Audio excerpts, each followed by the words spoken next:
practice yesterday? I wouldn't say it's something to worry about. Just something for us to manage and be conscious of. At least for myself, to be conscious of and be just a little cautious. Is that something that happened in the game? No, it's not something that happened in the game. Something I was kind of dealing with during the game, but I didn't. The problem didn't occur during the game. Did it affect you at all? Huh? Think it will affect you. We'll see. Is it the same foot with the toe thing that happened like 2 off seasons ago? It is the same foot as the toe.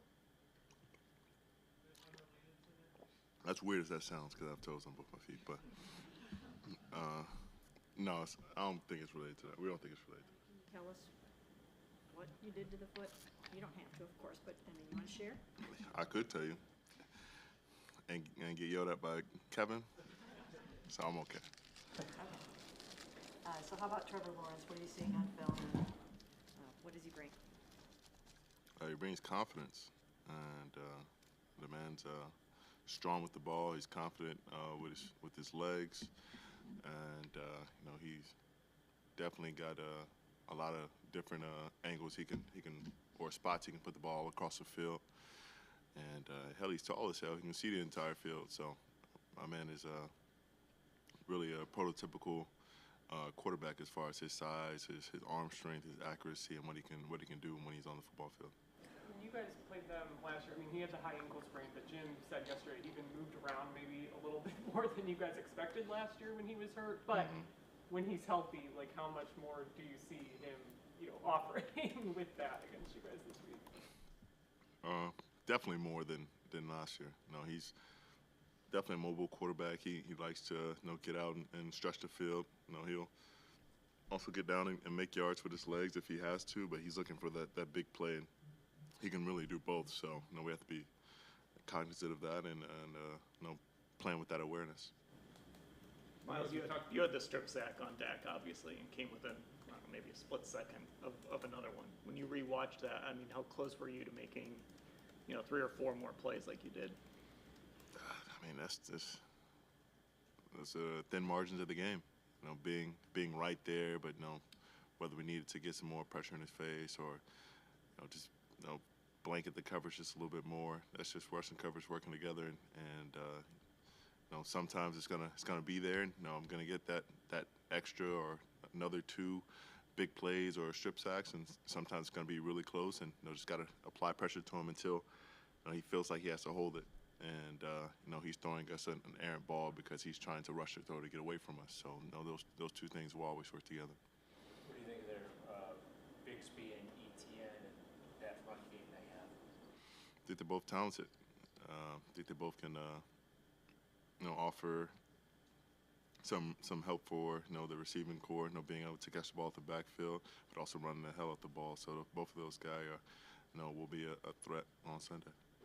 Myles, you mentioned that Lawrence plays with confidence. What does confident quarterback play look like? Just the composure in the pocket. Not feeling too pressured. Never getting too high, too low. He's always pretty calm when he's looking downfield. He's not like he's feeling the pressure or the blitzes. He's not looking over his shoulder. He's not tap dancing. He's looking down the field, going through his progressions, trying to make that play. And he's only gotten more confident as the years have gone. How can you guys, as a pass rush group, impede that confidence? Hit him multiple times. When they're starting to go the other way, when they're losing confidence, what does that look like? Absolutely. You can definitely tell when someone's losing confidence.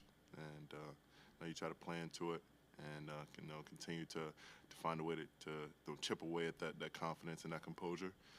And sometimes it's early, sometimes it's late. But once you find that crack, you gotta continue to chip away until you completely destroy it mentally.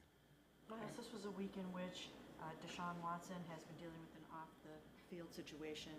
Just wondering, you guys as a team, do you feel like maybe you'll close ranks, rally around him, and pull together in the face of some adversity, or how do you think this might impact you guys on Sunday? That's what we've always done. close ranks and taking care of our guys, no matter who it is. So we're gonna continue to have his back completely and help him get through everything he's dealing with. He's had a lot of different personal hardships currently. So we're going to be there for him as much as we can and be that shoulder to lean on and take care of him as brothers on Sunday. We talked last year about the discrepancy home road with the defense, especially the scoring. This is your first opportunity on the road this year. Are you confident that it'll be different, and if so, why? Confident going to be different? Absolutely. A lot of guys are healthy. We had a couple guys who suffered some injuries, but a lot of really talented guys who are committed and very focused on the task at hand. There's just level of focus that wasn't there consistently last year that's been there this year, and some leadership that we acquired that will help us make sure that strides are made on the road.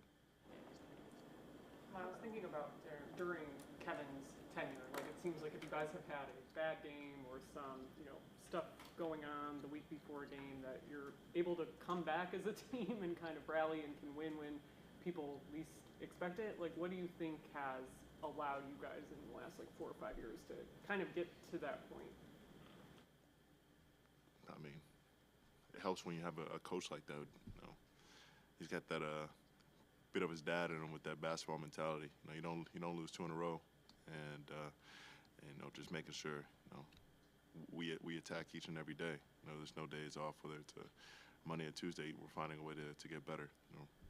Working on our bodies, being in the regen room, focus on play calls, and she's in constant communication with multiple guys, whether that's leadership or not. Making sure that we're focusing on the game, and whether you're getting better physically or mentally, you're trying to make strides on one or the other, daily. And he's always on it, and he's always trying to find a way to, keep us prepared and not letting our heads get too big when we win and not drop too low when we lose.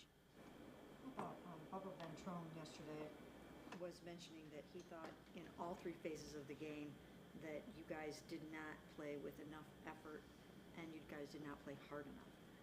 And those are kind of strong words, I think, from a coach. But do you agree with him on that? I can see what he's talking about with that. There was some bad busts in each phase, and when you have busts like that, you have to play with overwhelming effort to account for that. And I don't think we played with that kind of effort to counteract those busts that we had in each phase of the game. So if it's going to be an off day, you have to take it to the next level as far as that effort and that passion. It wasn't one there on Sunday. We gotta take it up a notch. Myles, obviously you suffered a very tragic loss of your uncle in that the game clincher against the Jets, and then obviously Deshaun had lost his father. Did he, give him any, guidance into how to, manage that situation in terms of mental state and anything? And did you give him any advice to how to help him in that situation? A little bit. We talked. When we met as leaders. We were all in the same room. Kevin and the leaders of the team, and we all spoke. And he really opened up to us, and I feel like that was really a moment to connect and get to know him, and him to get to know us. How we were going to react to him as a family. And feeling that support and opening up to his support system, I feel like really enables him to come to us, when if anything else ever happens, whether that's football related or not, knowing that we have his back. And I was willing to share some of my experiences, whether it's from familial, personal experience, or from playing the game. There's been hardships all around, and I want to know that he's not the only. He's not going through this alone, and we've all dealt with our own problems, and we will continue to support him and sharing those experiences, so that he knows that he has people to lean on and someone to talk to when those times get rough. Myles, the stats when you start 0-1 about getting to the playoffs aren't great. They really drop off if you're 0-2. So, I'm sure you're aware of that, so just, does it feel like there's a whole bunch of urgency to win this trip? There's always urgency. I won't say I believe in many percentages or statistics like that. You know, people overcome odds every single day. So I don't plan on going there and going to. I plan on going there and going 1-0. We all do. So we don't have to worry about that if we go in there and do the job we need to. Do you feel like not that you have to put this defense on your shoulders even more, but I know you have taken on more of a leadership role and you want to be more dominant and more disruptive. Do you feel like you're going to set the tone and just do whatever you can possibly do to go in there and get this victory and get everybody to the level that they need to be? Absolutely. And we'll go in there and we'll make sure that we get a W. Thanks, Myles.